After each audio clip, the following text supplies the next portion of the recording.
ایک دفعہ مر گئے نا تو یہ سارے مزے، یہ نفس اور ہوس کے سارے تماشے اور یہ ساری انجوائمنٹ آپ کو بہت پھیکی پھیکی لگیں گی۔ اپنے لیے کیسی موت پسند کرو گے؟ مسجد میں، نماز میں، سجدوں میں، قرآن پڑھتے ہوئے، اللہ کے دین میں، اللہ کے راستے پہ چلتے ہوئے، یا پھر حرام کماتے ہوئے، حرام دیکھتے ہوئے، زنا کرتے، جھوٹ بولتے، بے حیائیوں کو دیکھتے دیکھتے مرنا چاہتے ہو؟ کیسے مرنا چاہتے ہو بھائی؟ تو جیسے مرنا چاہتے ہو نا ویسی زندگی بھی گزارو۔ اپنے ساتھ کھیلنا بند کرو، اللہ کی ڈھیل سے ناجائز فائدہ نہ اٹھاؤ۔ اللہ آج تمہارے سارے گناہوں کو معاف کرنے کے لیے تیار ہے، لیکن اگر ایک دفعہ تمہارے جسم اور روح کا تعلق جدا ہو گیا تو واللہ ہی گڑ گڑا کے اس رحمان سے رحم کی اپیل کرو گے، اس غفور سے مغفرت کی قبولیت کی دعا کرو گے، لیکن ایک بات بھی نہیں سنی جائے گی آپ کی۔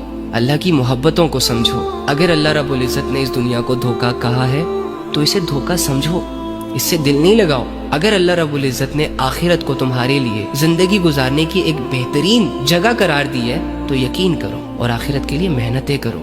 گناہوں سے بچو، بے حیائیوں سے بچو، وقت کی قدر کرو اور خود کو تباہ ہونے سے بچاؤ۔ پکا ارادہ کرو کہ آج کے بعد میں نے کوئی فضول چیز نہیں دیکھنی، میں نے اپنی آنکھوں کی لذت سے اپنی آخرت نہیں برباد کرنی، کچھ ہاتھ نہیں آتا، اور اپنی نظروں کو پاک کرو۔